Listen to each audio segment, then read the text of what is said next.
¿Sí se ve bien?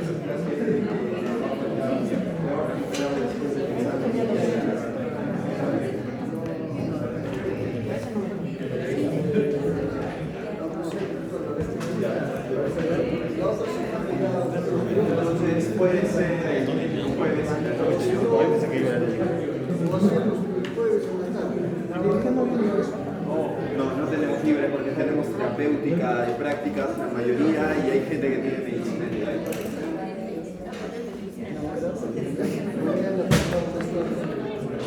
Mañana hay terapéutica. No. Mañana alguien tiene algo en la tarde o pueden hacer doble clase para recuperar la que nos falta de oftalmo.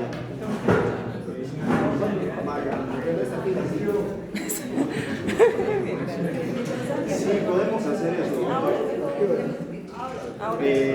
Apenas termine la clase de otorrino, pueden entrar ustedes. Este mismo, ¿no? Está vacío, ¿no? Nos votan, ¿no? O con seguridad, doctor, puede ser el miércoles. Porque salimos.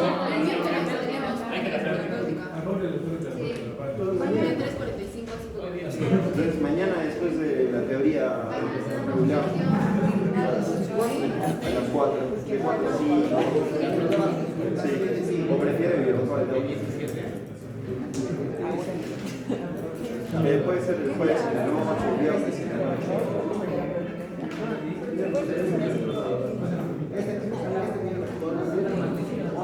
Sí, igual chicos, el examen más o menos la fecha va a ser el 18, ¿ya?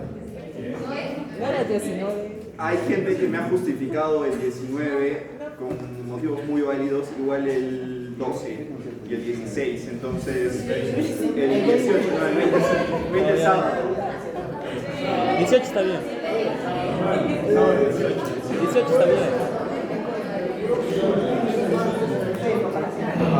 Sí, o sea, la clase la podríamos hacer lunes o martes virtual porque el examen va a ser el jueves, entonces.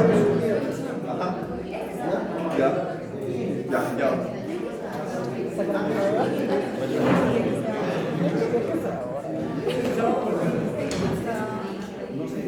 Hay así una lista.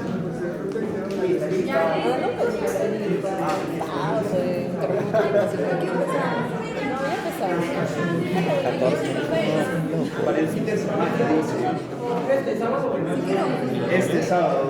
Este sábado, ¿no? ¿Sábado? No, la nota. Prácticas personales están bien atrasados, pero ya saben las notas más o menos en base. El básico es 14, el máximo puede ser a 17. ¿Ah, sí? No ponen 20. Doctor, y las notas faltan de la primera fase. ¿Sí? La práctica no falta.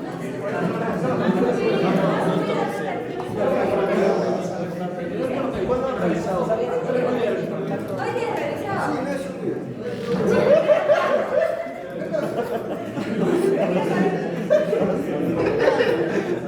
Dígame, las notas de práctica se van a colocar aquí. Porque no hay cómo subir, porque por ejemplo, hacemos hasta el grupo 25. Y hay docentes que tienen práctica con el número 32, 33, 34. O sea, supuestamente están dando práctica a los que están rotando en la 25. Pero no entran las notas. Y que 25 te maten las notas es bien difícil. Doctor, y hay un grupo de prácticas que han justificado su inexistencia muy apuntado, los puedo anotar. Su doctor el doctor con el que está rotando en cirugía ha dicho que este es el único horario hoy día. Y no les ha querido cambiar. Fuera del horario. Sí, fuera del horario que lo está haciendo.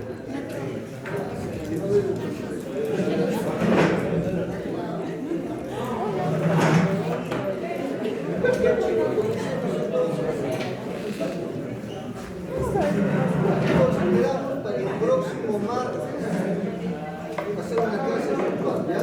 Y entra el examen.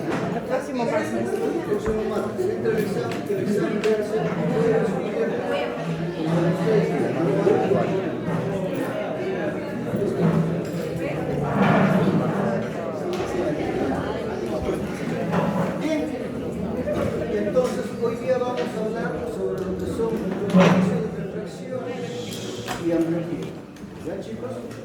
Entonces, ya ustedes saben que los vicios de refracción constituyen la primera causa de lo que significa consultas oftalmológicas. Entonces, esto es algo que es muy frecuente y que está en incremento, sobre todo la parte de miopía. ¿Por qué razón? Por lo que ahora estamos muy expuestos a todo lo que es visión cercana, a todo lo que es el convivir o el hacer todas nuestras actividades en lugares cerrados, que son factores que contribuyen a que aumente la cantidad de pacientes miopes. ¿Ya?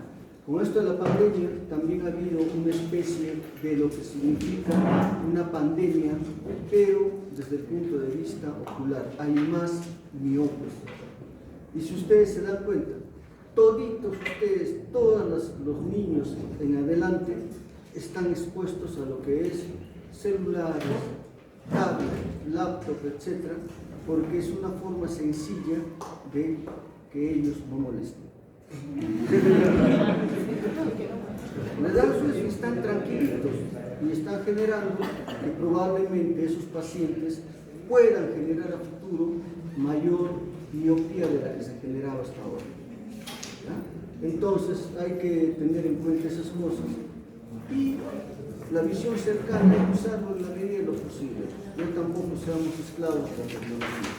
Entonces, cuando hablamos de lo que son vicios de refracción, esto tiene que ver con lo referente a la luz, porque es la luz que viene del infinito que al final va a interactuar sobre la retina para que se produzca lo que es la visión.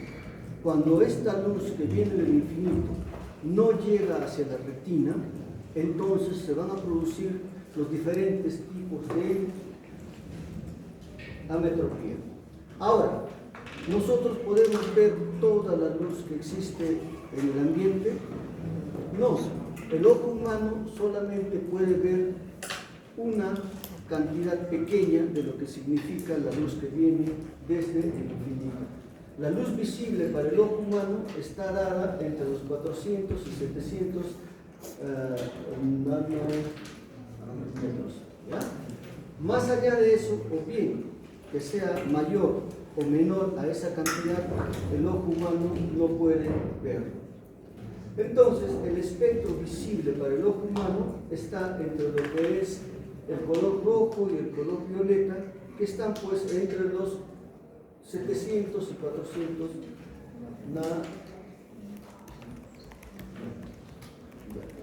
Entonces, la luz que viene del infinito puede viajar y puede atravesar una gran variedad de medios.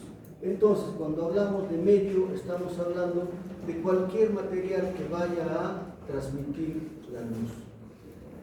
Y en cada medio, la luz va a viajar a diferentes velocidades. No es la misma velocidad que hace, ¿no? El índice de refracción, que es un índice que nosotros tenemos muy importante en la oftalmología, viene a ser la relación de la velocidad de la luz en el vacío y en el medio. Y de este índice de refracción es lo que sale, este índice de refracción, que nos va a determinar pues, posteriormente cómo se mide lo que es un vicio de refracción. Entonces, cuando nosotros estamos hablando de la luz, de los medios, etc., estamos hablando pues del comportamiento de lentes, en otras palabras, ¿ya? Entonces, las superficies que separan los medios ópticos se conocen como interfase óptica. Y cuando nosotros estamos frente a una interfase óptica, la luz, ¿qué puede ocurrir en esta interfase óptica? O bien, la luz se va a ver reflejada, la luz será absorbida por ese medio óptico, o se puede refractar.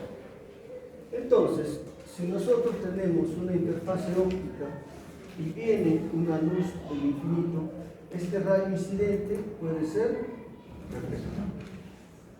Esta luz puede ser absorbida o esta luz puede ser refractada. Esto es lo que nos interesa, que la luz es refractada. ¿Y esto qué implica? Un cambio brusco en la velocidad con un cambio brusco en lo que es la dirección de esa luz. De tal forma que si tenemos acá una superficie normal, ¿no? Cuando esta luz viene de un índice o una estructura de menor a mayor índice, la luz va a ir más cerca a esta línea normal. Cuando sucede lo contrario, de mayor a menor índice, la luz se ve refractada en mayor cantidad, o sea, no está en la línea normal. Entonces, en la oftalmología, todo esto tiene que ver con lo que son los lentes, que son pues estructuras transparentes con una capacidad refractiva que es definible. Entonces, los lentes pueden ser divididos en dos tipos, ¿no? Una lente convergente, convexa o positivo, que hace que los rayos de luz se acerquen a lo normal. Habíamos hablado que lo normal es la línea central, entonces esto hace que se acerquen a la parte de la línea normal. Y esto debiera de enfocarse ¿dónde? En la retina. Si no se enfoca en la retina, se produce un vicio de refracción, sea que este enfoque sea delante de la retina o detrás de la retina.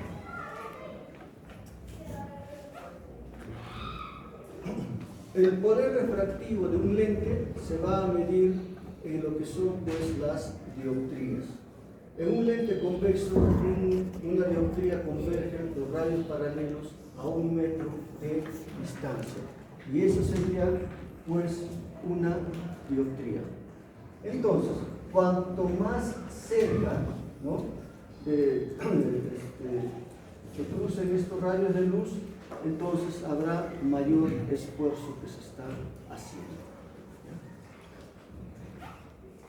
Bien, el otro tipo de lente son los lentes divergentes, los lentes cóncavos o negativos. Es aquel que al recibir los rayos de luz lo va a refractar, pero alejándonos de la normal. Entonces, acá la intersección de la prolongación es lo que nos va a dar la medida de los lentes. Y los otros lentes son los esferocilíndricos. Los lentes cilíndricos son lentes que no van a enfocar en un punto determinado, sino en 2 puntos. Y esos 2 puntos van a formar, ¿no?, el espacio donde el paciente tendría dificultad para la visión.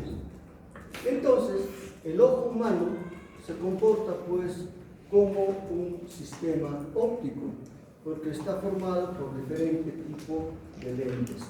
El poder refractivo del ojo, entonces, va a estar dado principalmente por 2 estructuras, lo que es la córnea y lo que es el cristal. Entonces, cuando hablamos de la córnea, vamos a ver pues que es la estructura con mayor poder refractivo que tiene el ojo, porque representa las 2/3 partes de todo el poder refractivo. Y esta es la razón por la que en la córnea se van a solucionar los problemas refractivos a través de lo que es la cirugía refractiva. El otro elemento que va a tener capacidad refractiva también es el cristalino, que asume el tercio restante en cuanto a poder dióptrico. Y es por eso que cuando se opere catarata también se pone un lente intraocular, porque ese lente intraocular es el tercio de poder dióptrico del ojo.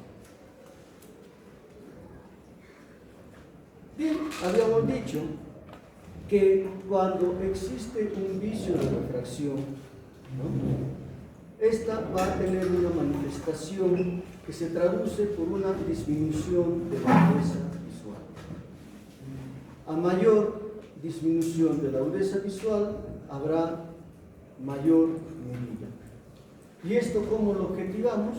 A través de lo que es la cartilla de Snellen, que está observando que los hay para gente letrada, para niños, para iletrados, etc.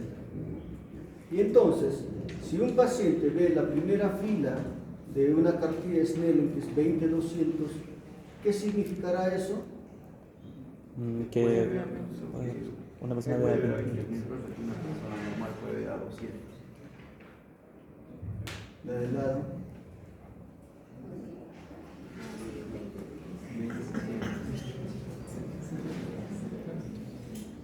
El concepto está bien. ¿Qué está fallando? la definición. La medida. ¿Cómo? Más o No menos. son metros, son pies. Ya, es diferente. Ve a 200 pies lo que la otra persona ve a 20 pies. ¿No? Entonces, esa es la forma como se interpreta la visión que tiene el paciente. Recuerden ustedes que cuando nosotros medimos lo que es la agudeza visual, nosotros estamos haciendo una medición de función del ojo. La parte más importante en el examen ocular viene a ser pues esta agudeza visual, porque nos dice cuánto ve, qué tanta pérdida hay, si esta pérdida de visión es susceptible de corrección o no. Entonces nosotros evaluamos lo que es principalmente función, ¿no? De nada valdría de pronto que nosotros evaluamos una patología externa, ¿no?, sin evaluar cómo es el estado funcional del ojo, porque la patología externa puede pasar, pero de pronto ese paciente tiene 20-200 de visión y nosotros ni enterados estaríamos del caso. ¿Ya? Entonces, todos nacemos con una agudeza visual del adulto, al igual que ocurre con todos los órganos. También en la vista va a haber un tiempo de desarrollo. Se nace con una agudeza visual que es bastante pobre. ¿Por qué? Porque el mismo sistema ocular, el cerebro, que es como lo que uno ve, está en una etapa donde no está madura. Y la maduración de todo esto toma un tiempo.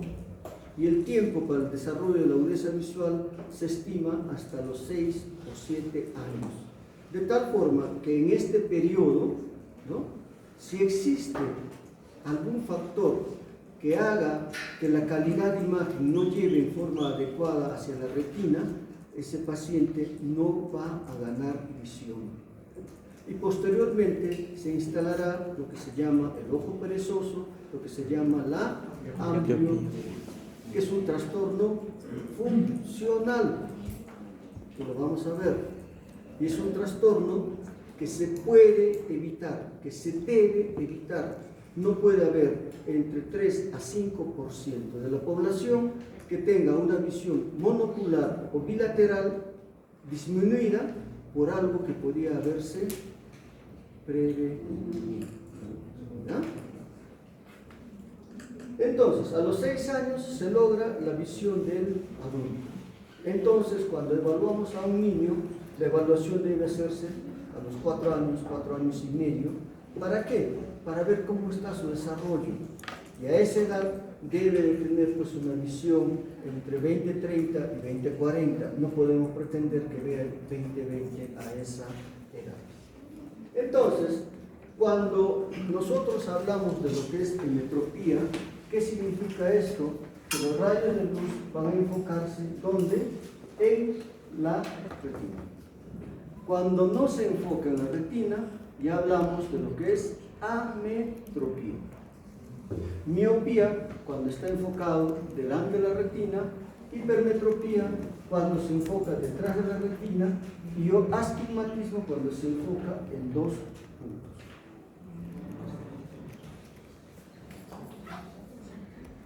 Emetropía, ojo normal, ¿dónde se enfoca? En la retina. Entonces, cuando clasificamos lo que es los vicios de refracción, puede ser pues que estas sean primarias o secundarias. Las ametropías primarias van a ser dos, ¿no? Las focales o estigmáticas y las afocales o astigmáticas. ¿Ya? En la primera tiene relación con lo que es el aumento o la disminución de la longitud axial, y en la segunda, astigmatismo. Dos líneas focales principales que están siendo enfocadas. Esto se da principalmente por problemas en la córnea. Y las secundarias o patológicas son aquellas que van a ser secundarias a una serie pues, de patologías, sea de que el diámetro antero-posterior esté muy grande, sea que el diámetro antero-posterior esté muy pequeño. Si es muy grande, entonces habrá pues problemas de miopía patológica, de repente problemas de miopía. Si es muy pequeño, habrá problemas de lo que es microrefracción. Y el otro grupo, alteraciones, ¿no? También por la situación de los elementos ópticos, ¿no? Miopía por luxación anterior del cristalino. Si el cristalino está muy adelante, va a producir miopía. Si el cristalino está muy posterior, produce hipermetropía. Además, también puede haber alteraciones en el poder dióptrico cuando existe alguna alteración en lo que es el cristalino en sí, ¿no? Ya sea porque haya alteraciones en el índice de refracción, por ejemplo, en los pacientes que puedan tener algún grado de catarata, en los pacientes que tengan hiperglicemia, etc. Pacientes que tengan alteración de las superficies.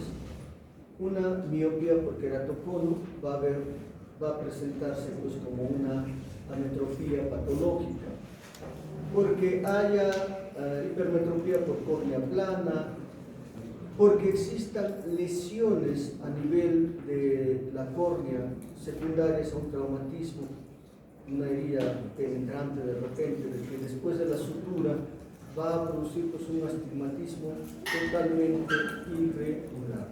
En todo caso, todas estas ametropías secundarias son ametropías que están presentes, pero son las menos frecuentes. El grueso de todos los vicios de refracción pueden ser resumidos pues, en lo que significa hipermetropía, miopía, astigmatismo y lo que es presbicia. Entonces veamos cada uno de ellos. Cuando hablamos de hipermetropía, cuando estamos frente a un paciente donde va a existir un tamaño ocular que es más pequeño que el promedio de la población general. Por lo tanto, la luz está enfocada ¿dónde? Detrás de la retina. Entonces, dentro de su clasificación puede haber una hipermetropía primaria donde donde el vicio de refracción más frecuente se da por alteraciones en el tamaño del eje antero-posterior, que es un ojo mucho más pequeño. ¿Ya? Que puede haber hipermetropía de curvatura, de índice, de posición, sí, pero son las menos frecuentes, ¿no? Entonces, hay una disminución del eje antero-posterior, y cuando existe esta disminución del eje antero-posterior, es bueno tener en cuenta que por cada milímetro de disminución en el tamaño del eje antero-posterior existe hasta 3 dioptrías de lo que es de medida. Si hablamos de un promedio de 24 milímetros, que es el tamaño de un ojo normal, cuando alguien tiene 22 milímetros de tamaño de eje antero-posterior, ¿cuántas dioptrías tendrá el paciente? 6 dioptrías, ¿verdad? Muy bien. Ahora, por disminución de curvatura de la córnea y o cristalino, ¿no? Un aumento de 1 milímetro del radio de curvatura de la córnea determina una hipermetropía de 6 dioptrías. estas alteraciones son mucho menos frecuentes. ¿Ya? Lo principal es el índice del eje antero-posterior. Cuando hay disminución del índice de refracción del cristalino, también se podrá presentar lo que es una hipermetropía. Cuando el cristalino tiene una ubicación más posterior, también presenta lo que es una hipermetropía. Pero esto es algo menos frecuente. Muy bien, entonces, cuando tenemos a un paciente portador de una hipermetropía, potencialmente este paciente, ¿qué podría desarrollar? Eso lo hablamos. ¿Qué glaucoma? Ángulo cerrado. Glaucoma de ángulo cerrado. Ténganlo presente. ¿Ya? Entonces, un paciente con hipermetropía, ¿qué es lo que va a manifestar?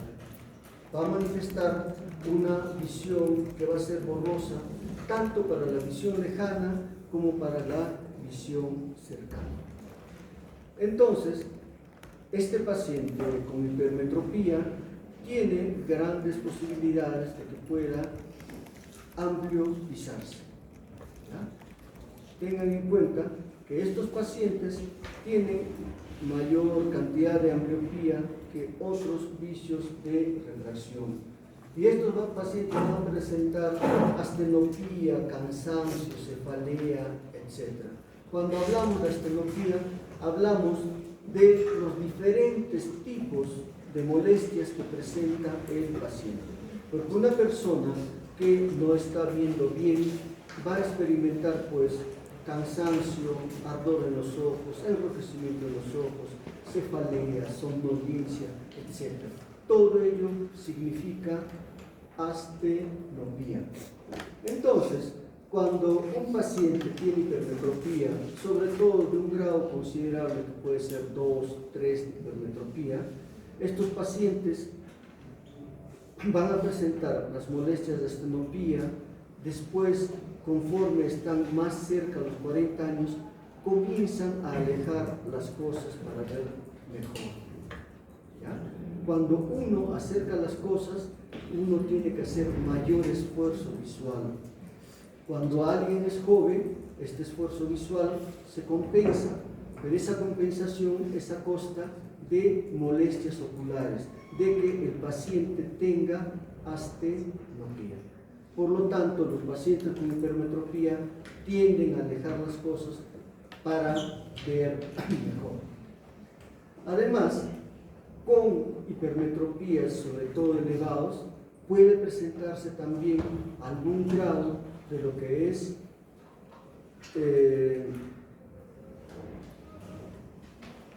estrabismo de tipo acomodativo, ¿ya? Que lo vamos a ver en la siguiente clase.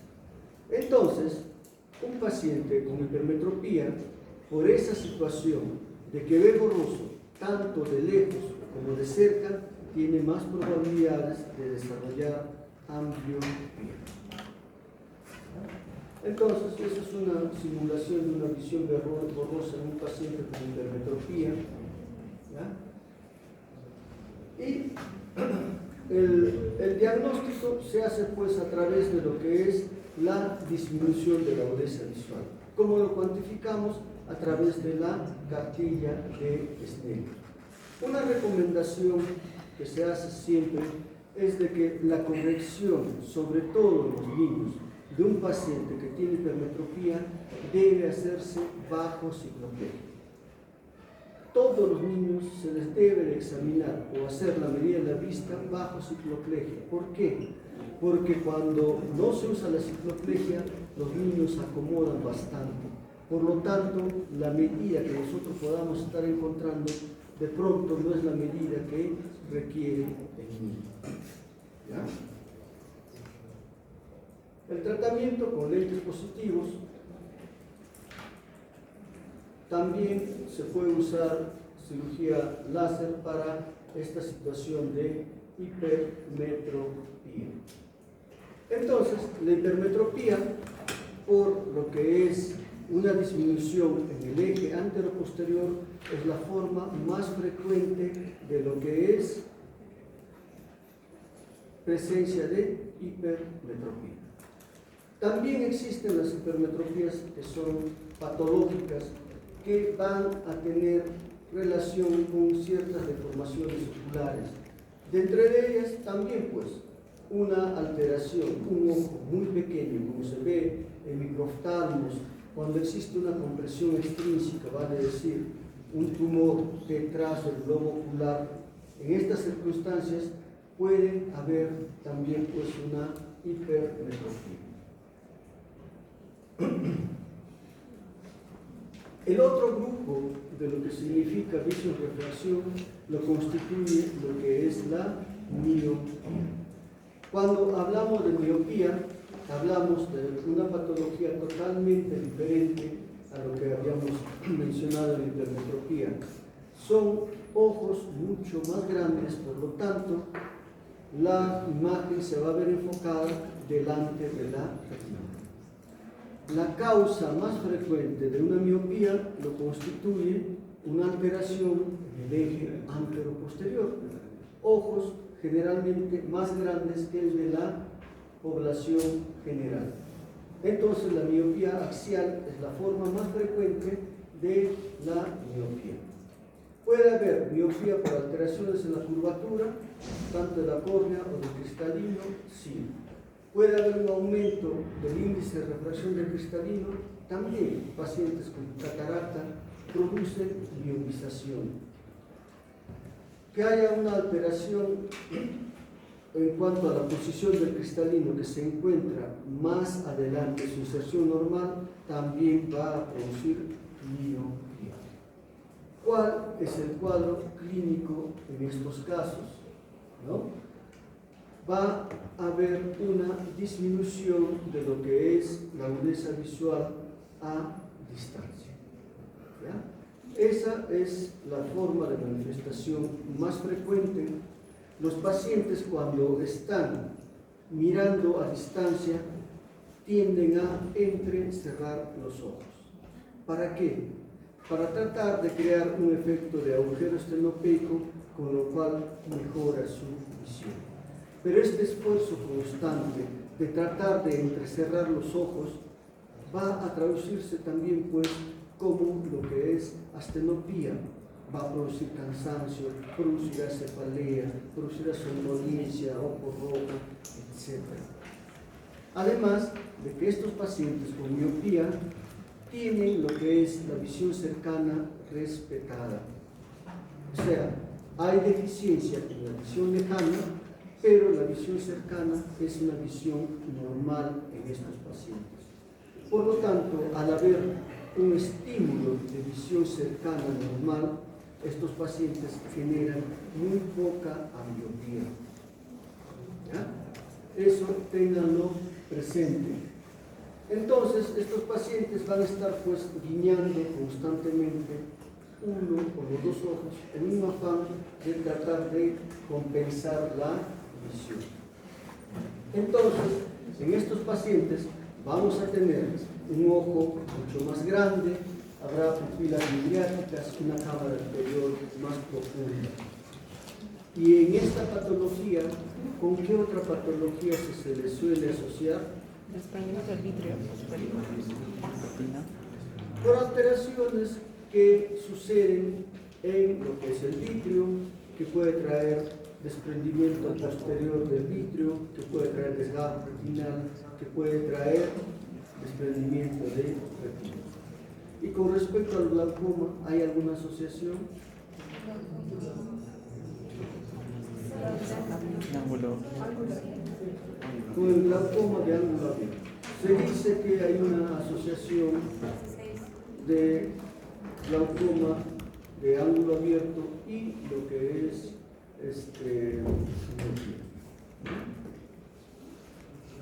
entonces el tratamiento se consigue con los lentes negativos, ¿no?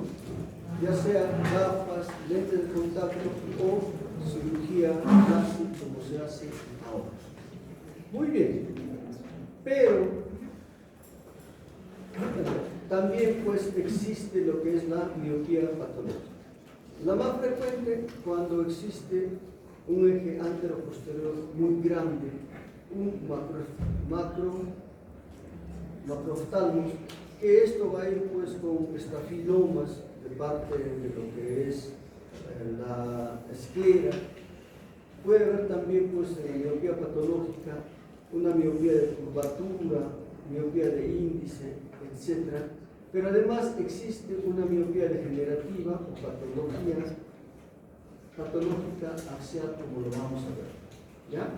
Entonces, la miopía degenerativa es una patología que ya solamente no implica el hecho de que es un trastorno refractivo, sino constituye una patología que está principalmente localizada en la retina. ¿Ya? Entonces, cuando hablamos de miopía degenerativa, aquella miopía que es más allá de 6 dioptrías, vamos a ver pues una serie de cambios degenerativos en todo lo que significa el polo posterior, en lo que es la retina, que muchas veces tiene un carácter evolutivo. Afortunadamente, la presencia de este tipo de patología no es tan alta, pero hasta un 5% de pacientes tiene o puede presentar una miopía patológica. Ahora, un paciente que tenga una miopía degenerativa va a tener una serie de alteraciones a nivel ocular. Bien, estos pacientes tienen ojos grandes, cámara anterior profunda, midriasis, el cono miópico, las manchas de Fuchs, que vamos a ver cómo es, estafilomas esclerales, degeneración del líquido, que puede tener estudios de retina, etc. Entonces, un paciente con miopía patológica amerita un seguimiento de cerca. ¿Ya? Vean, en lo que es la lámina izquierda corresponde a una miopía patológica y la derecha a un paciente normal. Vean en el lado izquierdo qué es la zona que está afectada, principalmente el área de la retina. Tenemos una retina que es mucho más adelgazada. Es una retina que a nivel de la periferia puede presentar una serie de estructuras degenerativas, como es la degeneración látiz o degeneración empalizada. A ver, ¿quién está? A ver. Pueden venir y señalar, por favor, la papila acá. Ya, tú que estás más cerca.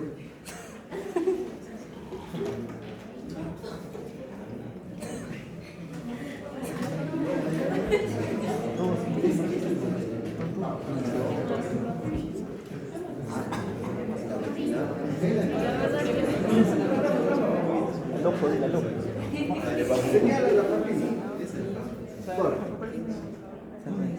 Ya, y lo otro que está ahí alrededor. A ver, ¿cuál es la papila?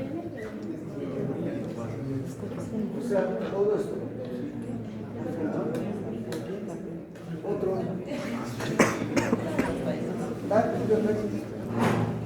Puede ser.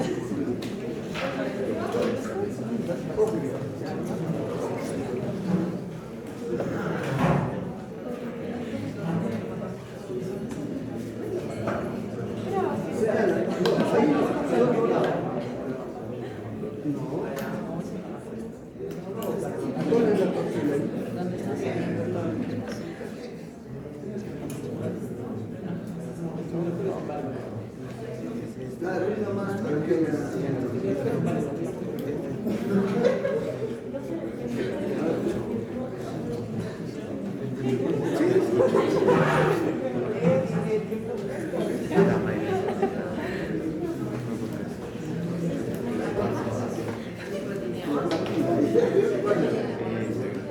Eso, y lo que está más afuera.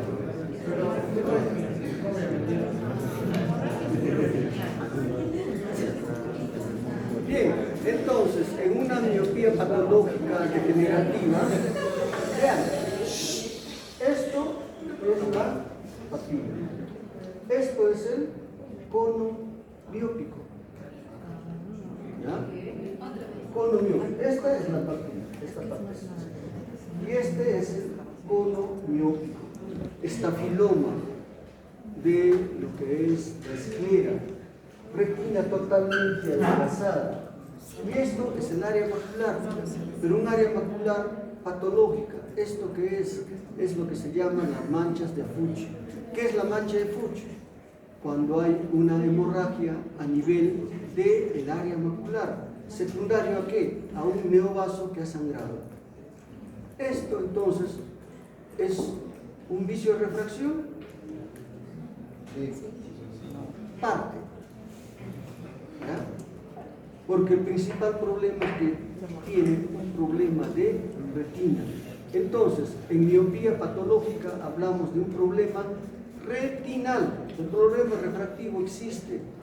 Mejorará lo que es la agudeza visual con la corrección en la medida que no existe este tipo de problemas. ¿Ya? Entonces, ¿qué hacer con estos pacientes? Controlarlos, porque de pronto estos pacientes, al tener alteraciones en lo que es el humor vítreo, puede tener desprendimiento posterior de vítreo, tiene degeneración lápiz en la periferia que es necesario observar, seguir, para evitar que puedan tener desprendimiento de retina. ¿Ya? Miopes patológicos.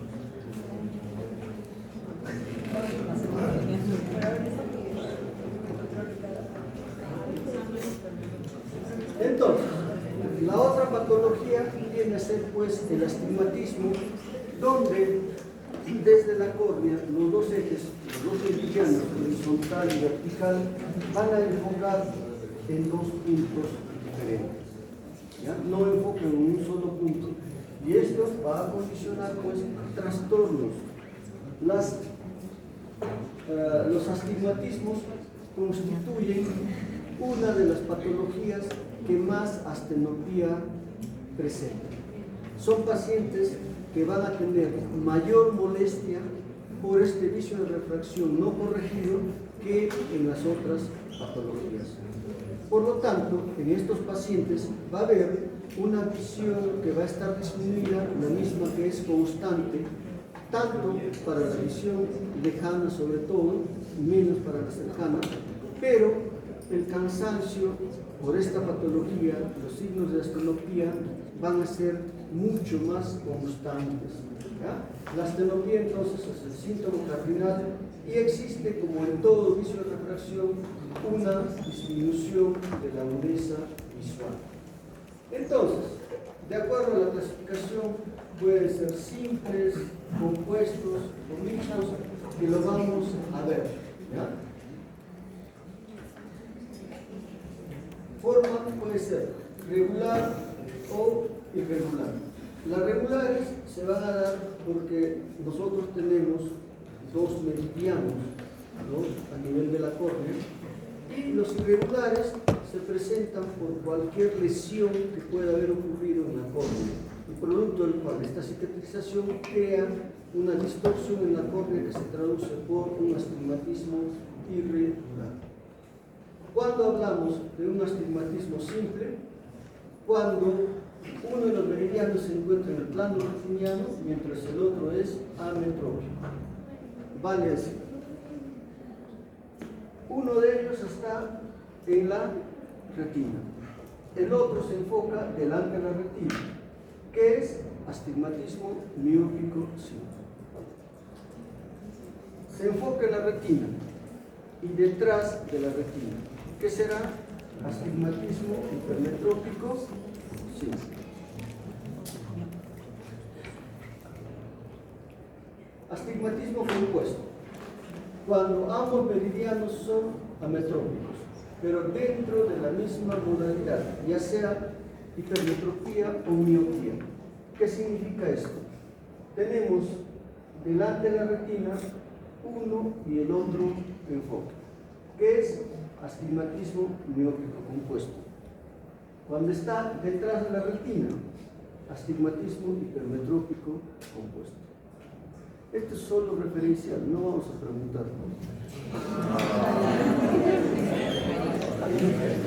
Pero son diferencial después.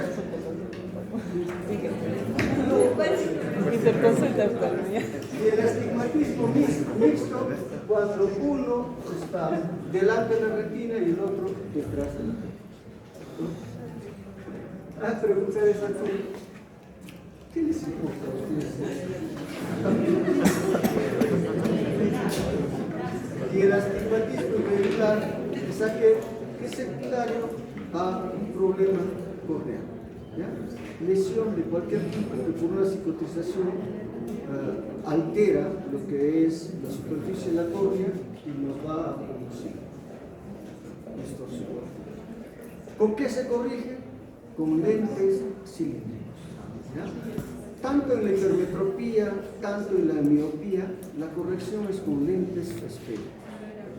Y cuando estamos frente a un lente esférico, ¿qué es lo que pasa?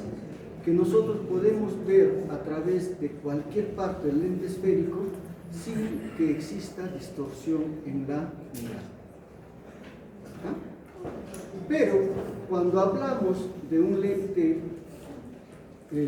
cilíndrico, no podemos ver por cualquier parte de ese lente cilíndrico, sino que tenemos que ver de acuerdo al tipo de ángulo que se está encontrando en el examen. Por decir, tienes una medida de menos 250 por 180 grados de astigmatismo, ¿no? Si en la óptica hacen los lentes y ponen menos 180 por 160 grados, ese paciente verá bien o verá mal.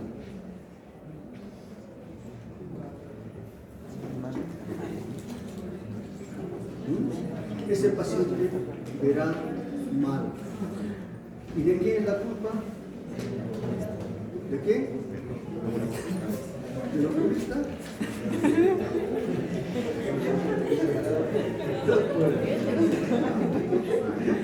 La culpa es de que el lente está mal confeccionado. ¿Qué van a decir? Te han hecho mala medida. Te llevamos con otro oftalmólogo, etcétera, etcétera, etcétera.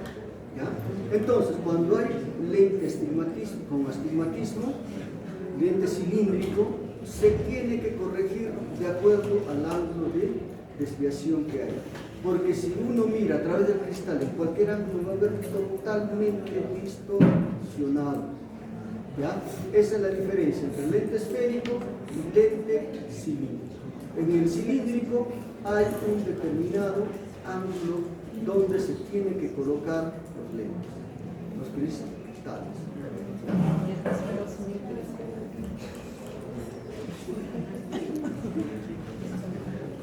Bueno,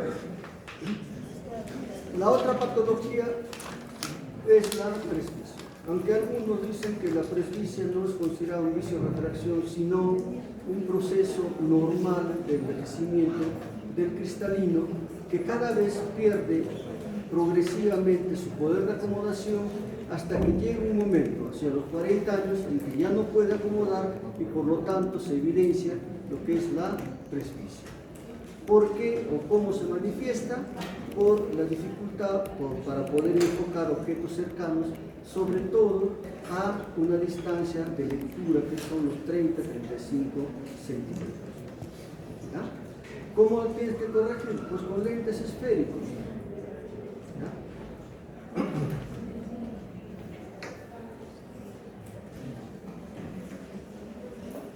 Muy bien. Entonces, un paciente que tiene presbicia va a comenzar a manifestar molestias hacia los 40 años de edad. Posterior a eso, va acentuándose sobre todo lo que es la visión cercana. Muy bien, de los vicios de refracción que hemos estado hablando, ¿cuál de ellos será el que de pronto manifieste a una edad más temprana la presbicia? La hipermetropía. Un paciente con hipermetropía de +2 probablemente tenga presbicia a los 40 años o quizás antes. ¿Ya?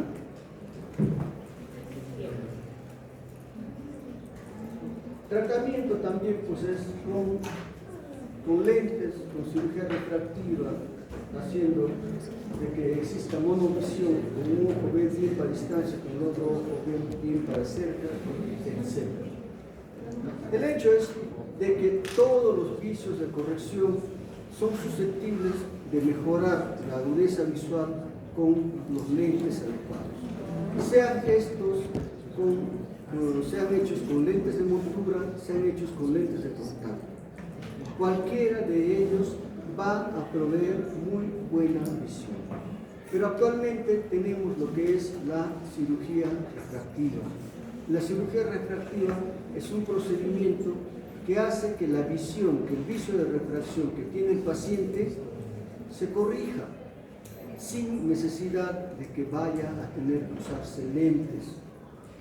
¿No? Entonces, esto es un muy buen procedimiento que no te va a permitir ya usar lentes hacia el futuro, pero que tiene pues algunas indicaciones. ¿Ya? Entonces, ¿quiénes deben de hacerse cirugía refractiva? A ver, una indicación.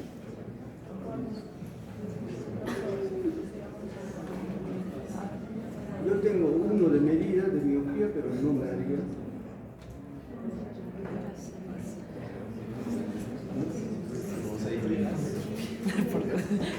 Aquellos que tengan mucha dependencia de los lentes, ¿no? Si alguien tiene 20, 200 de visión, tiene que ser dependiente de los lentes. Miopías de 4 o 5 de miopía tienen cuentaderos a 2, 3 metros, son dependientes de los lentes. Entonces, en ellos se debe hacer pues esta cirugía refractiva. Es importante que tengan en cuenta que la cirugía refractiva no es superior en cuanto a corrección de lentes, o en cuanto a ganancia de visión, a los lentes de contacto o los lentes de montura. Cuando se hace la cirugía refractiva, es para lograr la visión que se logra con lentes de contacto o lentes de montura. No va a mejorar más allá de eso la visión. La única ventaja de la cirugía refractiva es el que dejas de usar lentes. ¿Ya? No hay otra alternativa, no hay otra cosa que sea superior a los lentes que uno pueda usar. ¿Ya? Entonces, es una cirugía electiva, ¿no?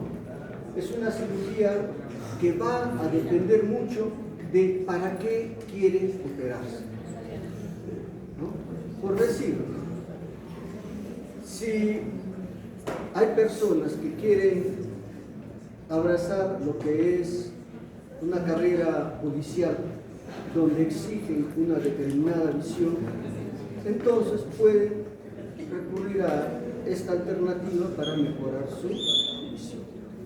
¿Ya? Porque va a mejorar la visión, no va a usar sus lentes, pero solamente hasta ahí. ¿Ya? Ahora bien, ¿qué tipos de cirugía para esto existen?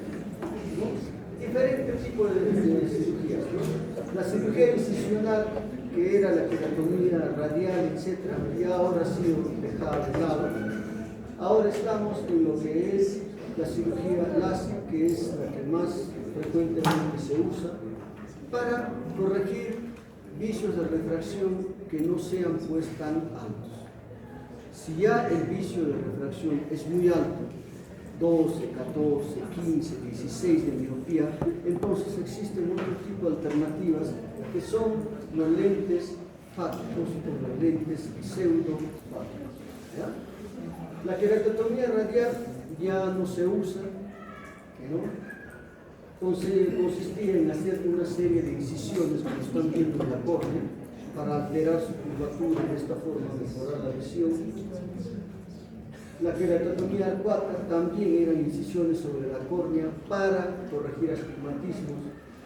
Y ahorita estamos con lo que es el tratamiento con excimer láser. da muy buen resultado para lo que significa hipermetropías, miopía, combinación de hipermetropía y miopía con astigmatismo. ¿Que tiene que haber algunas condiciones? Sí. Primero, de que por lo menos tengan entre los 18 y 20 años de edad. Si hay un factor de lo que es miopía, preferible esperar algunos años más. ¿Ya? Pero después, lo que es astigmatismos, hipermetropías, combinación de ellas, con a la edad de 20 años hay muy buenos resultados. El paciente, si no hay una miopía u ojo perezoso de por medio, va a recuperar una visión normal.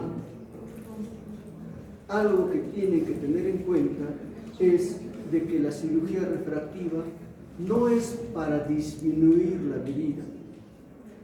O quedas con 20-20 o cercano al 20-20 o no lo haces. ¿Ya? Eso tenganlo en cuenta. Si yo tengo 12 de miopía y después me dicen, pero te hemos bajado, ahora tienes solo 5, ustedes pregúntense, pero sigo viendo igual de mal que cuando tenía 12. ¿De qué vale haber bajado la miopía?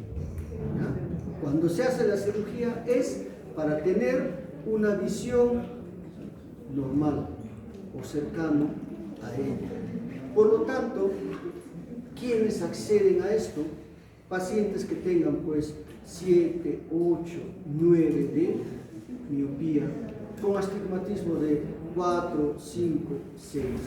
Cuando ya hay astigmatismos muy altos, hay que descartar la posibilidad de que estemos frente a un paciente que tenga un queratocono, que tenga una ectasia corneal. Si no hay ectasia corneal, no hay queratocono, la presión intraocular está normal, no hay ojo seco y la medida está en esos límites, los resultados van a ser muy buenos. ¿Ya? Entonces, con esas consideraciones, la cirugía debe de hacerse. ¿Y en qué consiste pues esta cirugía? En crear un flap en la superficie y trabajar en esta zona con rayo láser y después poner el flap en su sitio. Entonces la córnea ha tenido una distorsión y esto se traduce en lo que es mejora de visión. ¿Ya?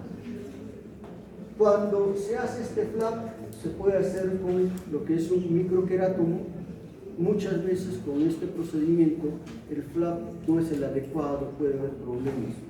Pero actualmente este flap se puede hacer con láser de femtosegundo, de tal forma que es un procedimiento mucho más exacto. ¿Ya?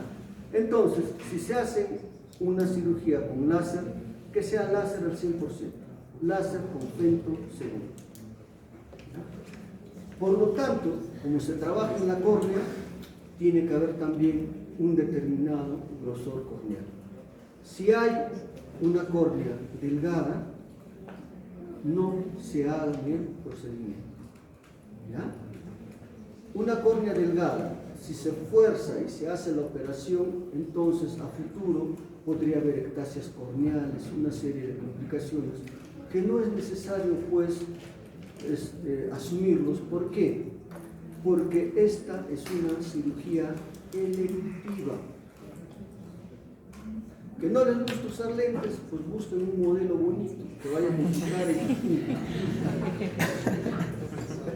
todo tiene arreglo, pero no se expongan a que si no cumplen con todas las características, se sometan a este tipo de cirugía. Ahí se está usando el microquerátomo, que da muy buenos resultados, pero existen pues algunas eventualidades donde muchas veces te quedas con un flap tan delgado que te tienes que volver a colocar el flap para que cicatrice y haga la operación en una siguiente ocasión. ¿Ya? ¿Que puede haber algunas complicaciones? Sí, que puede haber pliegues, que puede haber crecimiento epitelial debajo de los pliegues, etc. Pero son situaciones manejables. ¿no? Entonces, en el postoperatorio inmediato no pueden estar refregándose los ojos. ¿Por qué? Porque ese flap que se creó se puede volver ahí, pliegue, se puede salir el flap y todas esas cosas. Pero después es un procedimiento muy bueno para lo que es corregir cualquier vicio de refracción. ¿Ya? Muy bien, los anillos intraestromales son anillos que se colocan en el estroma corneal, tienen una indicación principalmente para lo que significa detener la progresión en un caso de queratocono. ¿Ya? El queratocono, cuando está presente, es algo progresivo, una ectasia corneal que muchas veces va a lo que es una cirugía de trasplante de córnea. Y el gran limitante en el Perú respecto a esto, ¿qué es? Córnea. No es tecnología, es córnea, no hay donantes. ¿Cuántos de ustedes son donantes de órganos voluntarios que están en su DNI? Muy pocos, ¿no? Y de los que han levantado la mano, ¿sus familiares saben que son donantes? ¿Saben? Sí. El problema es el familiar, no es el paciente.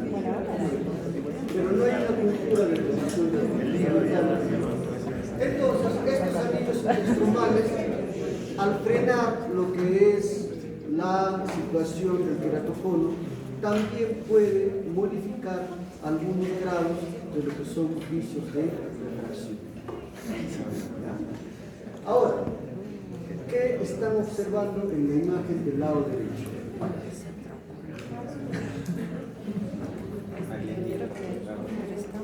Un lente intraocular, ¿no? ¿Qué es esto? Lente intraocular, que está anclado en el iris, ¿verdad? Es un lente intraocular de lo que se denomina FAP. O sea, tú tienes el cristalino, esto se pone en cámara anterior, ¿para qué? Para corregir lo que son vicios de refracción muy altos.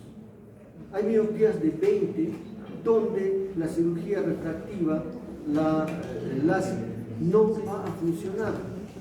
Entonces se pone este tipo de lente, y con esto mejora la visión. Ahí se conserva el cristalino, ¿no? El cristalino, Claro, sí. porque está detrás. Sí. Doctor, hay una consulta. Doctor, disculpe, en esas operaciones, en el caso que haga una reacción al lente, se puede quitar, ¿no? Cuando se pone estos lentes fácticos que están sobre el iris, ¿no? Es una operación reversible. Se puede quitar el lente intraocular, ¿ya? Pero un lente que haga reacción o que el ojo reacciona al lente es bien raro. Es bien raro. De tantos millones de lentes intraoculares colocados en el mundo, ¿cuántos habrá una reacción verdaderamente probada? Muy pocos. ¿Ya? Ahora, los lentes intraoculares también pues, pueden ser, como lo están viendo ahí, de otro tipo de estructura, pero son lentes intraoculares que pueden ser sacados de ser el caso. ¿Ya? Ahora, también hay los lentes intraoculares pues, pseudofácicos. Vale decir, si un paciente tiene una miopía patológica y tiene catarata, etc., se puede operar la catarata y se pone un lente intraocular en lugar de la catarata. Un lente pseudofácico, que es otra forma de corregir un vicio de refracción. ¿Ya? Muy bien. ¿Alguna inquietud? ¿Por qué en algunos pacientes después de una cirugía LASIK tienden a sufrir una presión intraocular elevada? No, o sea, presión intraocular elevada, no. De repente no se evaluó esa posibilidad antes de la cirugía. ¿Ya? Lo que viene siempre es un ojo seco. Es temporal también. ¿Ya? Es temporal. Pero presión intraocular elevada, o bien esa persona iba a desarrollar esa presión o bien no se detectó. Doctor, con respecto al control de la presión intraocular después de la operación, ¿hay algún problema o eso no hay? De inmediato no, o sea, se puede hacer el control de la presión intraocular después de un tiempo prudente, etc. Porque este tipo de cirugía es una cirugía propia de jóvenes. Y en un joven, ¿para qué indagar presión intraocular? Si la cirugía no tiene ningún elemento que haga que esta presión intraocular se eleve. ¿Ya?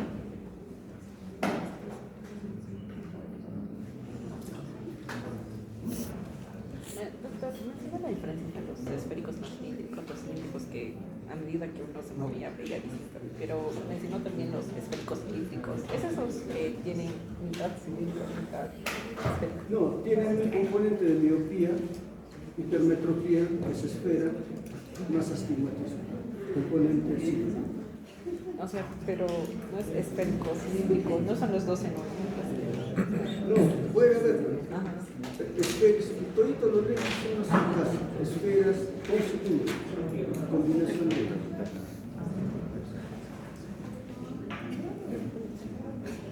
La lista por dónde va. Nunca avanza.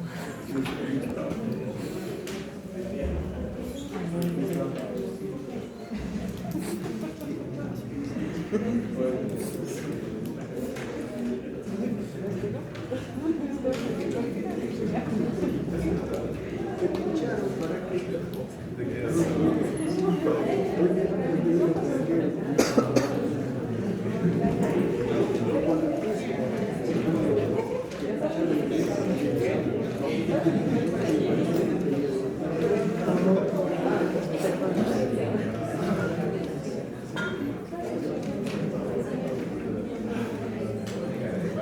bien, entonces sigamos con lo que es la ambliopía, ojos perezosos. ¿Ya?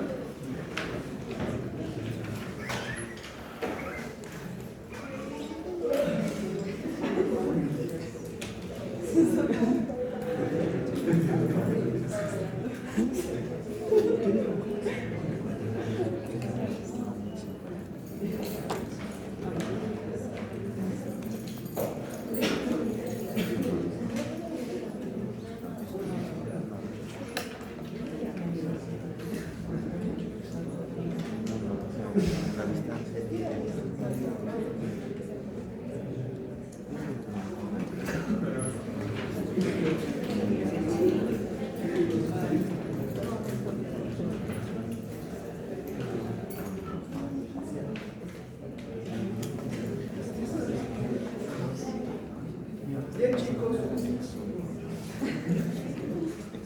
A ver, ¿por qué no lo hacemos presencial la otra semana? Es que ya empezamos clases en Ese continúa.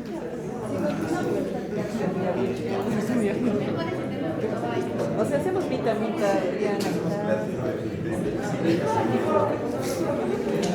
Ya, muy bien.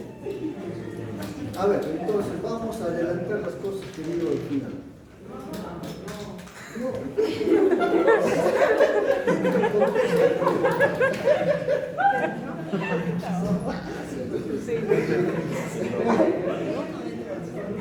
A ver, vean. De todas las cosas que hemos hablado, ustedes se van a olvidar, pero fácil. Eso ha sido una especie de choque-fuga. Entonces, pero hay algunas cositas que sí tienen que acordarse. Por ejemplo, de lo que es la ambliopía, porque la próxima clase toca algo de oftalmología pediátrica, pero lo que es ambliopía. Ustedes son nuestra mejor forma de que podamos hacer prevención. Cuando hablamos de ambliopía, ¿cuál es la mejor forma de hacer prevención? Hacer que el niño vaya al oftalmólogo. Una vez en sus primeros 6 años de vida, a los 4 años y medio, mira, ve, lo único que se pide es eso. Y ahí se está haciendo prevención respecto a lo que es ambliopía. ¿Por qué es importante esto? Porque ese niño que pueda llegar a ser ambliope va a quedar con una disminución de la visión unilateral de por vida. ¿Ya? ¿Por qué condenar a un niño a que viva esa situación cuando es un proceso que pueda detectarse, cuando es un proceso que puede revertirse? ¿Cuántos de ustedes serán pediatras y van a estar con que el control del niño sano, cada mes niño sano, niño sano, niño sano, y no pueden decir, ¿sabes qué? A los 4 años y medio, llévalo a simple, sigan haciendo su pediatría con control del niño sano, pero digan, a los 4 años y medio tiene que ir al oftalmólogo. En el caso del glaucoma, ¿qué es lo rescatable? Que se tiene que buscar a los pacientes. ¿En base a qué? Factores de riesgo. Ya saben ustedes, pacientes de raza negra, antecedentes familiares de glaucoma, etc. En ellos hay que descartar glaucoma. Que ustedes tienen que saber cuáles son los signos de peligro que ya hemos visto. ¿Cuáles son? Hipopio, otra. ¿Ah? Signo, ya. Disminución brusca de la visión, ya, evidenciada. Otro. Ojo rojo es muy genérico. Hiperemia ciliar, ya, otra. Signo. Midriasis, pero en un contexto de ojo rojo. Y al igual, miosis en contexto de ojo rojo. ¿Qué secreción? Secreción abundante. Vean, cosas simples que no quiero que se olviden. Simples, todo eso me saben signos de emergencia. Algunas recomendaciones que damos, yo me doy por satisfecho. ¿Ya? Entonces, pues, a la ambliopía, ténganlo presente. 5% de la población tiene disminución de la visión por culpa de la ambliopía. ¿Ya? Entonces, la ambliopía viene a ser pues una disminución de la destreza visual en uno o ambos ojos, pero sin que exista una causa orgánica evidenciable. ¿Ya? Uno hace un examen a un paciente ambliope y dentro del ojo no encuentra mayor patología, todo está normal. Entonces de pronto dice, ¿por qué está viendo mal? ¿Por qué? Porque ha habido un trastorno en cuanto a lo que es función del ojo. ¿Ya? Entonces, ¿por qué se produce la ambliopía? Porque no ha habido una estimulación adecuada de la retina, la misma que se ha dado en lo que se llama un periodo crítico de visión. ¿Ya? Habíamos dicho que la visión se desarrolla hasta cuándo? Hasta los 6 o 7 años. Si en ese tiempo existen algunos factores que hacen que no exista un buen estímulo adecuado, entonces se genera ambliopía. ¿Ya? Entonces, esto implica una pérdida de superioridad de la fobia, con repercusión en el plano sensorial, etcétera, que se traduce por disminución de la agudeza visual, sensibilidad del contraste, incluso una situación motora. ¿Ya? Entonces, como les decía, la ambliopía representa entre 2.5, 3 a 5% de pacientes que van a arrastrar esa patología de por vida. Ahora, si ese paciente tiene esa patología y esto hubiera sido o sería, una patología que no puede prevenirse, que es algo que ya pues sucedió y ya hay que aguantarse, como quien dice, pasa. Pero esto es algo totalmente prevenible. Entonces, si existe prevención, ¿por qué existe ambliopía? No debiera haber ambliopía. Y la ambliopía es algo frecuente. ¿Cuántos están usando lentes ahorita? ¿Cuántos de ustedes podrán ser ambliopía? Es así. Entonces, pues, hay que evitar esta ambliopía. Si tiene tratamiento. Ya saben ustedes que el desarrollo de la agudeza visual tiene un proceso que se cumple entre los 6 a 7 años. Y la ambliopía se manifiesta precisamente por una disminución de la agudeza visual. Existen una serie de cambios a nivel ocular propios de la ambliopía, pero que su detección implica pues algunos aparatos para poder medir ello. Pero la forma más fácil, una disminución de la agudeza visual que no mejora con lentes. Ahora bien, cuando hablamos de ambliopía, decimos de que esta se da dentro de lo que es el periodo crítico de la visión. Este periodo crítico implica a que el sistema ocular, que el cerebro está en una situación de inmadurez, y esta inmadurez, para que madure, ¿de qué requiere? De estímulos de luz adecuados a nivel de la retina. Si esto no se presenta, el ojo no va a desarrollar en forma adecuada. ¿Ya? Entonces, tenemos pues un tiempo de plasticidad cerebral que se cierra entre los 6 a 7 años en lo que a la visión se refiere. ¿Ya? Entonces, cualquier factor que pueda causar ambliopía en esta etapa debe de ser corregido. Entonces, esta plasticidad cerebral viene a ser pues la etapa en que ocurre la mayor cantidad de conexión, de sinapsis en las células cerebrales para que se produzca lo que es la visión. Y esta conexión es sensible a cambios, produciendo modificaciones de lo que es dominancia visual.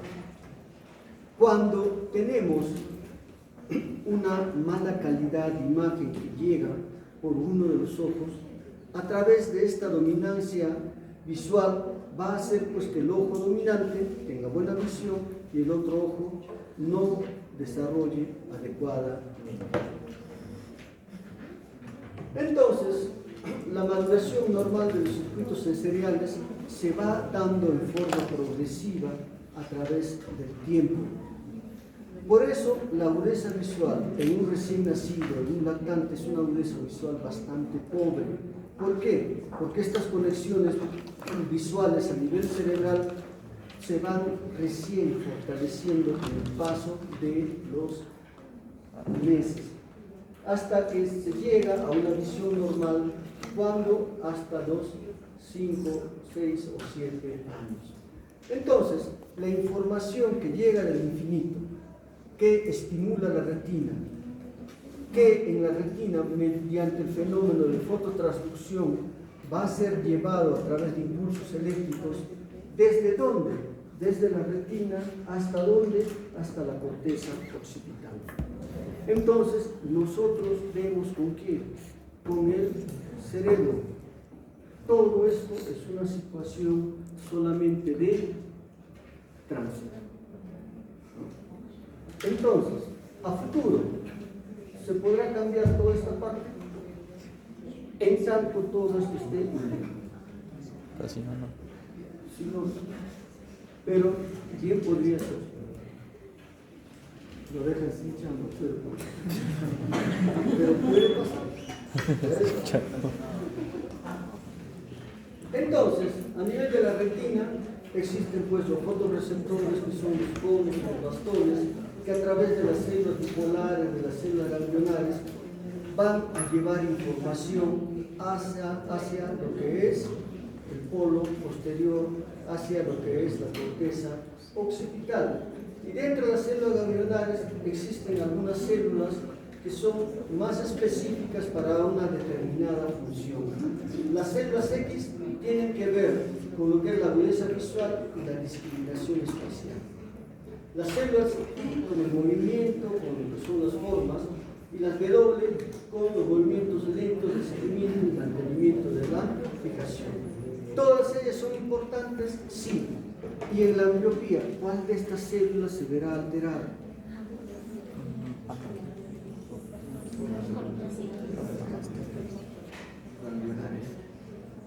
No, las ganglionares son las tres, pero una de las tres.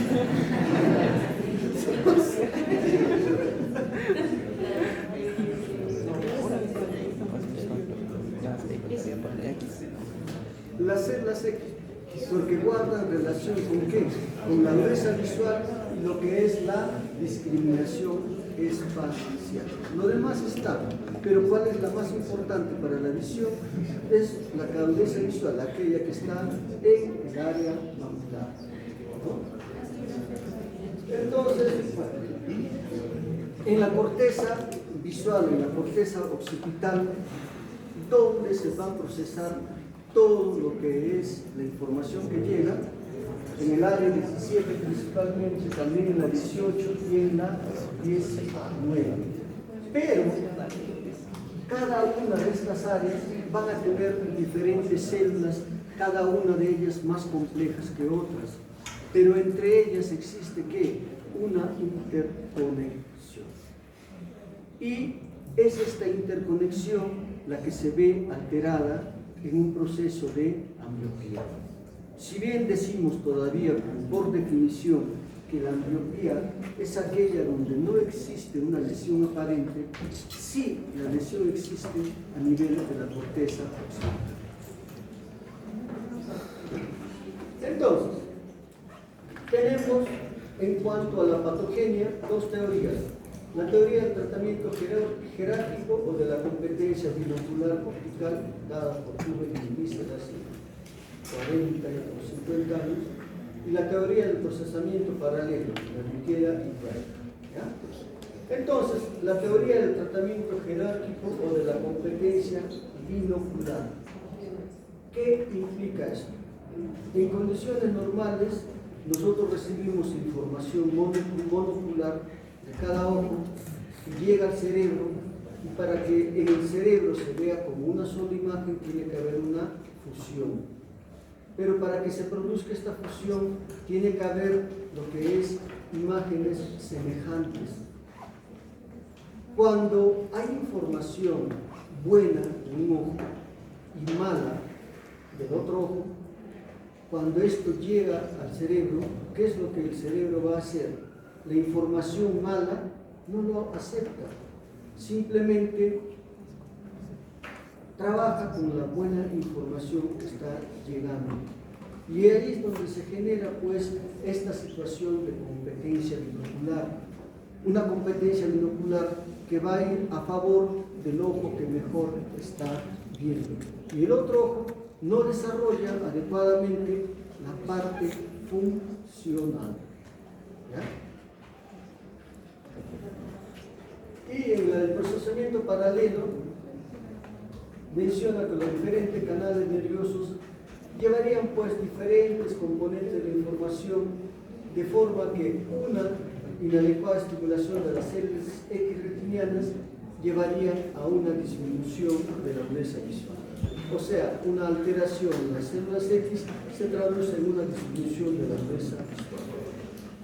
Puede que existan las dos, pero está más probado el hecho de que existe una competición, una inhibición para el ojo que está enviando menor información. ¿Ya? Entonces, va a haber una interacción binocular anómala, va a haber una deprivación de la forma de visión foveal. Aquella fobia que está mandando una información anómala, pues va a ser deprivada de esa información. ¿Ya? Vean, con la resonancia magnética funcional se ha hecho una evaluación de un ojo ambliope y de un ojo no ambliope, sometidos a determinado estímulo y se ha hecho la toma de la resonancia magnética funcional. ¿Qué es lo que observan? De que en el lado del ojo ambliope no hay la respuesta como sí hay en un ojo normal, ¿no? Entonces, en un ojo ambliope hay alteración a nivel de lo que es la corteza occipital, donde nosotros vemos y que significa que hay una alteración sobre todo de conectividad entre todas estas diferentes partes de la corteza occipital. Lo mismo, sometido a diferentes estímulos, el mismo patrón, que el ojo ambliope no tiene la misma cantidad de respuesta a los estímulos que se logra en el ojo normal. ¿Ya? Entonces sí está probado de que existen alteraciones a nivel de la corteza occipital en un paciente que está con ambliopía. ¿Ya? Entonces, cuando nosotros estamos mirando hacia el infinito y el ojo mantiene un paralelismo, ahí decimos de que existe lo que es una ortotropia. ¿Y la ortotropia qué significa? De que ese paralelismo nos va a dar a nosotros una percepción simultánea de aquello que estamos viendo, porque va a haber una fusión macular, un campo visual fusionado. Y esta fusión, esta imagen única que estamos viendo, va a tener una traducción en el máximo grado de visión, que es la visión de 3D, la visión estereoscópica.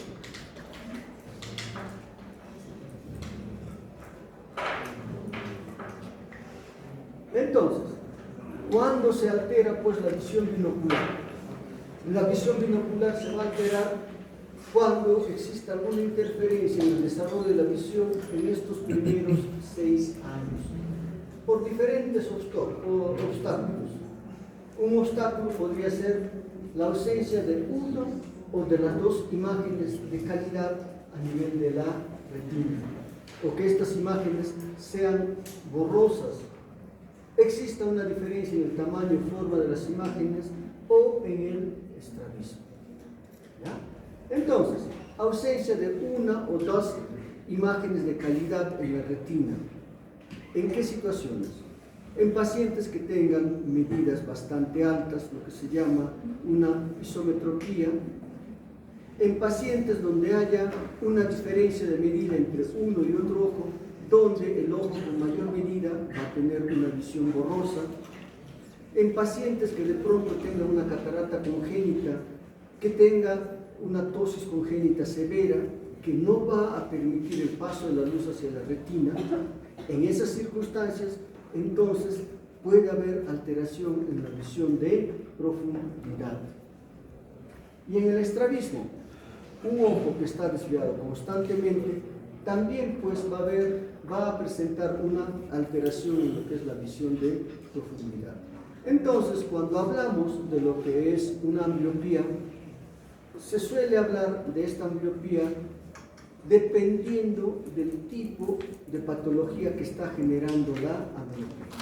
Es por eso que tenemos una ambliopía estrábica, cuando es el estrabismo que causa la ambliopía, una ambliopía anisometrópica, cuando hay diferencia de medida entre los dos ojos, una ambliopía ametrópica o isotrópica, medidas altas en ambos ojos, medidas como 4 de astigmatismo en ambos ojos, medidas de 5 de hipermetropía en ambos ojos, ambliopía por deprivación, cuando existan cataratas congénitas, ptosis congénita severa que impide el paso de la luz hacia la retina, y cuando hay pues nistagmus.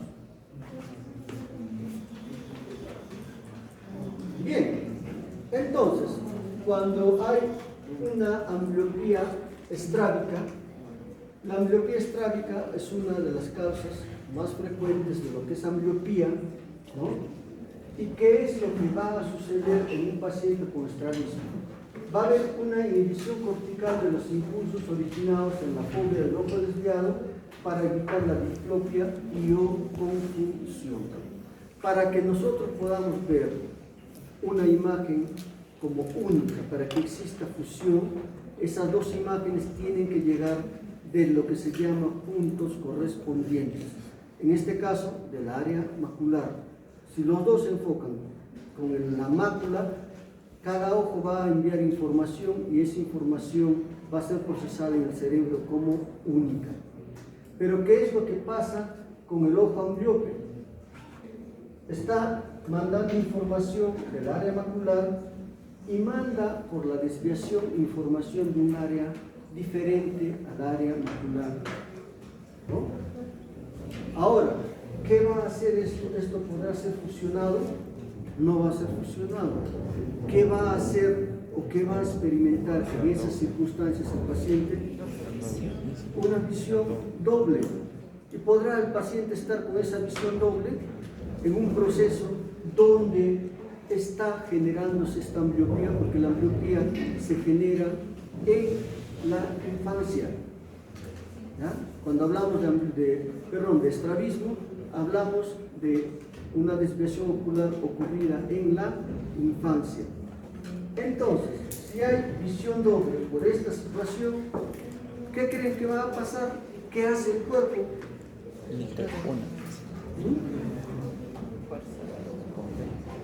Solo una. ¿Qué? Una visión, solo se enfoca en una. Va a ignorar esto. Neutraliza. No tanto como que neutralice, sino que se va a formar lo que es un escotoma de supresión. De tal forma que cada vez que el paciente esté viendo por este ojo, en forma binocular, por este escotoma, no va a mandar información de ahí, porque desde ahí es un ojo ciego para el paciente en condiciones de binocularidad. ¿Ya? Entonces, se produce un escotoma de supresión, no manda información, se ve una sola imagen y se evita la hipótesis. Ahora, en la ambliopía anisometrópica, diferente graduación en los dos ojos. ¿Ya? ¿Qué hay? Una interrupción binocular anormal por diferencia en la calidad, tamaño y contraste de las imágenes de ambos ojos. Entonces, acá, ¿qué se va a generar? Se genera una competición entre ambos ojos. Entonces, en esta situación, el ojo que no manda una información clara no desarrolla su función visual. Y se establece lo que es la ambliopía u ojo perezoso.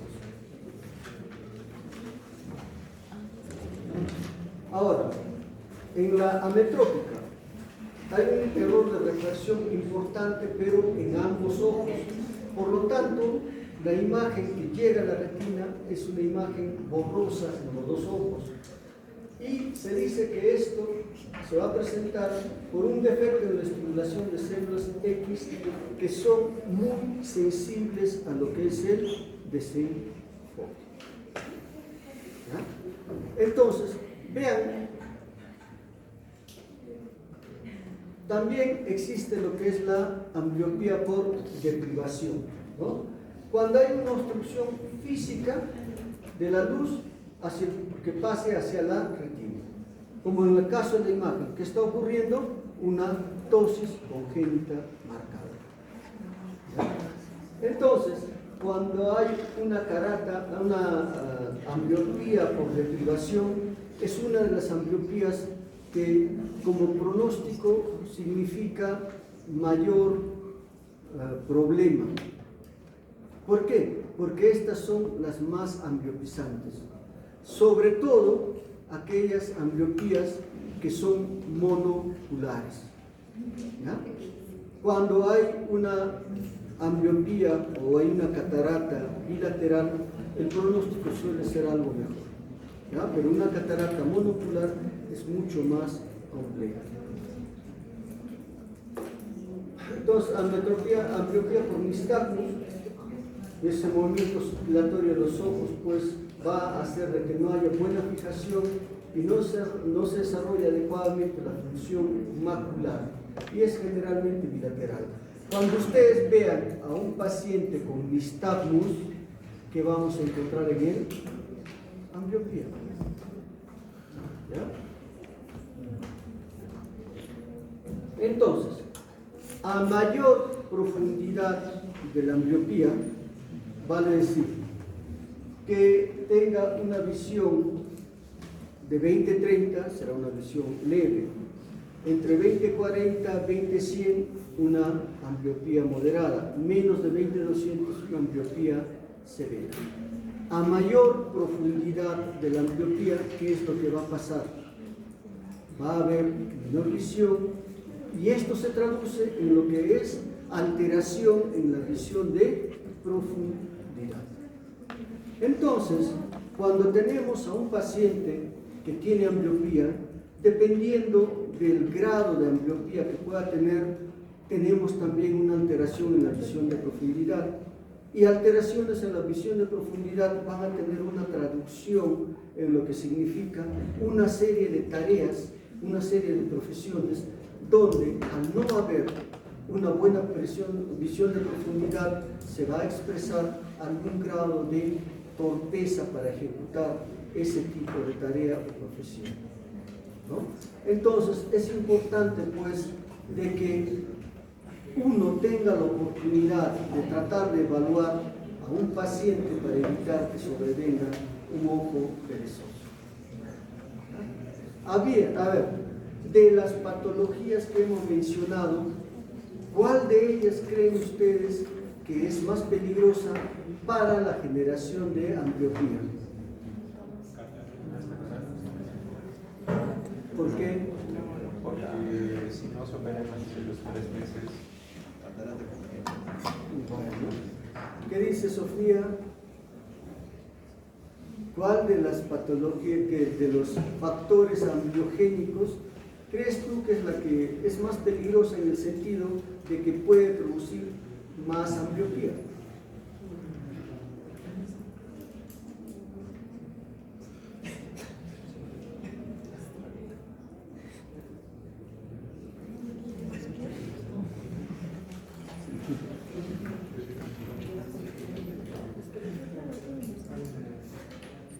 A ver, alguno de ustedes ayúdenle a Sofía.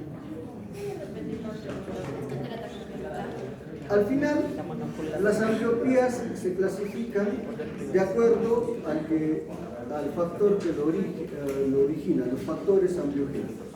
Por lo tanto, habrá ambliopía estrábica, anisometrópica, isometrópica o ambliopía por obstrucción, por cataratas, etc., por deprivación. ¿Cuál de ellas es la que ofrece mayor riesgo en cuanto a diagnóstico de una ambliopía? ¿Por qué? La monocular. Pero generalmente una catarata congénita, las madres que son bastante acuciosas o cualquier, algo se nota. ¿Cuál es más silenciosa? ¿Cuál? Si alguien tiene un estrabismo, ¿qué van a hacer? Llevan al médico. Si alguien tiene una tosis congénita severa, va al médico. Entonces, ¿cuál? Anisometropía. ¿Por qué la anisometropía? Porque compensa un ojo, entonces pasa desapercibido. La persona va a seguir viendo normal. Bueno, porque en la anisometropía hay un ojo que está mirando bien y el otro ojo de mal. Cuando va al colegio, cuando hace cualquier actividad, ese paciente no va a tener mayor problema para desarrollar esa actividad.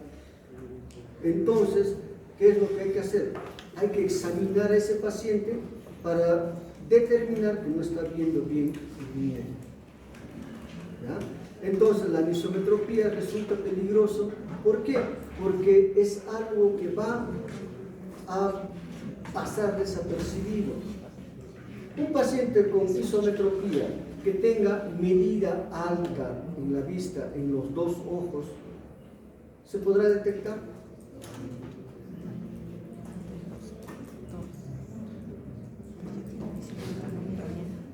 No compensa. May, quítate los lentes, vas, si quieres. No puedo. Habría dificultad, ¿verdad? Entonces, un niñito que está en el colegio, en el jardín, primer año, primer grado, lo ponen al último y no ve qué hace. Se levanta, trata de ver ahí. Entonces, avisa. O se da cuenta uno, dice, no sé por qué mi hijo cierra los ojos para ver televisión, no sé por qué se cierra tan cerca, se sienta tan cerca para ver televisión, etc. Pero la anisometropía, no. Es como cuando nosotros tenemos un paciente con catarata de cuentadeos a 2 metros en cada ojo, lo operas de un ojo y dice, vuelves para el otro ojo cuando puedas. Y ya no vuelve, porque con un ojo puedes hacer todo eso que no. ¿Ya? Entonces, en la ambliopía es muy importante el hecho de saber qué tipo de ambliopía tiene. Ahora, si hay más factores ambliogénicos, entonces tiene más posibilidades pues, de desarrollar ambliopía. Entonces, ¿cómo se hace el diagnóstico de un paciente que tiene ambliopía cuando con su mejor corrección no llega a lo que es una visión normal? Con sus lentes, cualquiera que sea la medida, sea isometrópica, anisometrópica, si no llega al 20/20 es ambliopía. Pero es diferente que alguien vea 20/25, 20/30 con correctores, a que alguien vea 20/70, 20/100 con correctores. ¿No? Entonces, la profundidad de la ambliopía tendrá también traducción en alteraciones en la visión de profundidad. Entonces, la ambliopía se hace el diagnóstico en base a una disminución de la agudeza visual con su mejor corrección, que no llega a una visión normal. O cuando exista frente al otro ojo una diferencia de 2 líneas con su mejor corrección.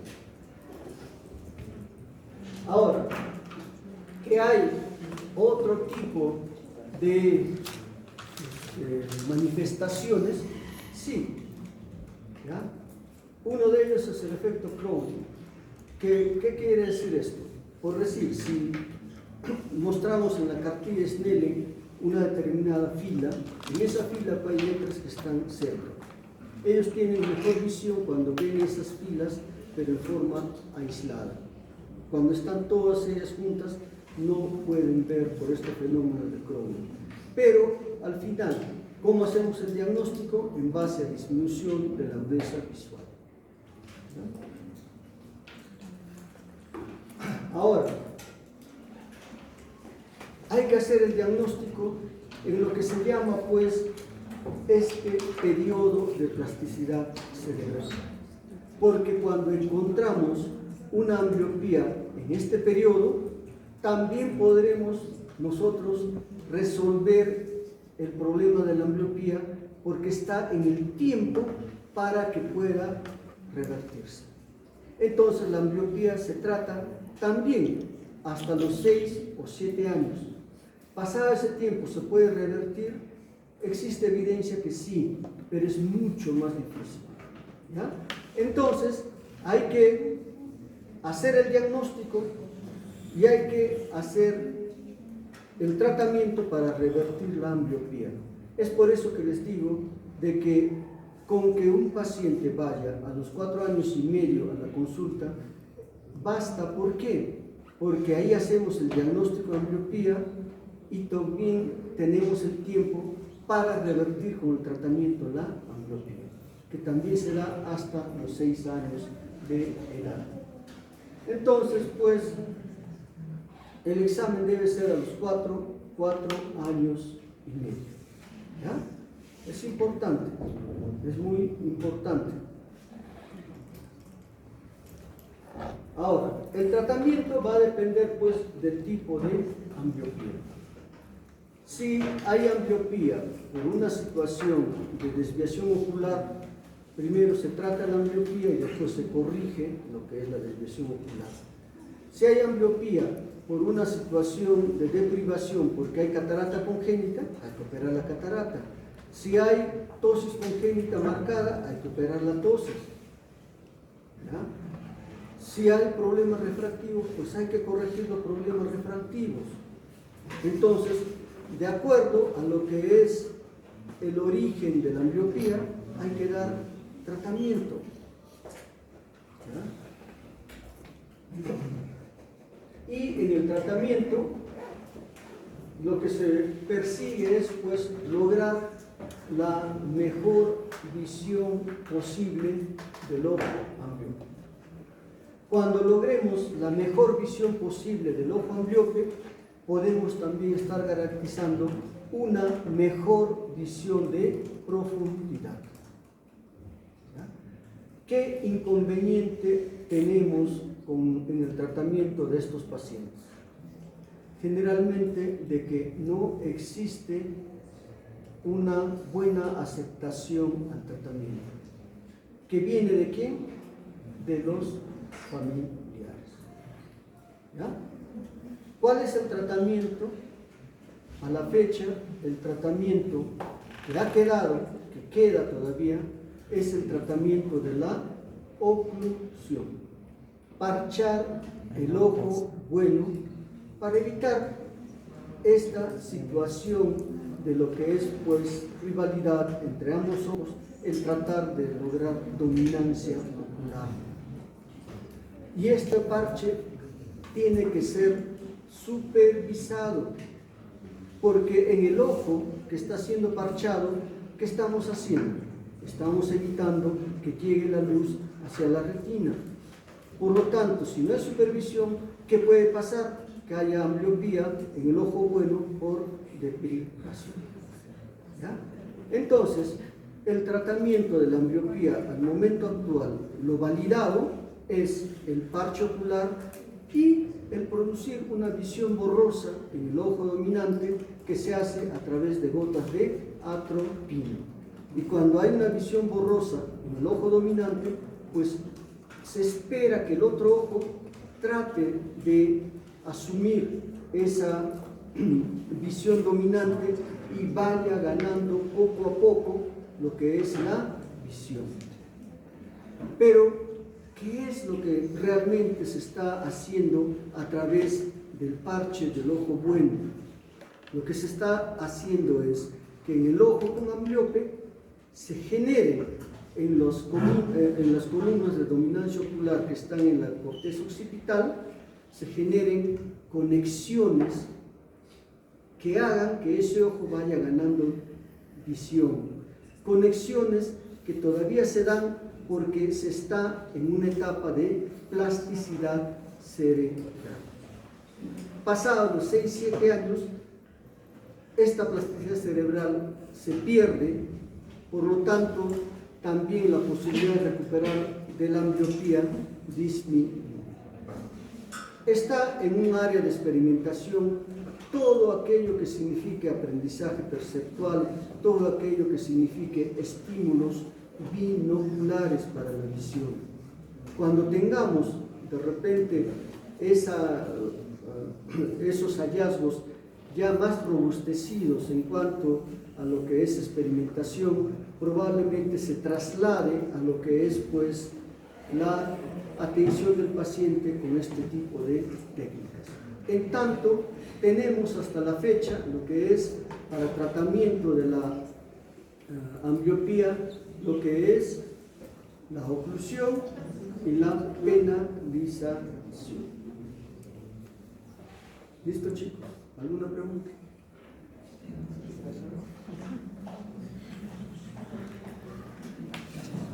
¿Cómo será cuando les doy una clase virtual? Si así están inquietos. Hasta que lo prende, que está hablando.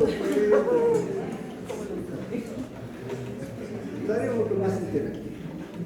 Aunque preferiría que sea una clase presencial. Si puede. O sea, el deseo debería realizar mañana o el miércoles. Mañana, creo. Una vez acá de otorrino. Y no puede ser antes, a la 1. A las 2 comienzan, ¿no? Sí, es que a la 1 también hay gente de Estamos trasladando, ¿no? El miércoles, el miércoles también, después de que acabe la energía. ya, después de 1, Sí. miércoles. Como la otra vez que recuperamos. Ya, hagámoslo presencial, chicos. Sí, porque virtual es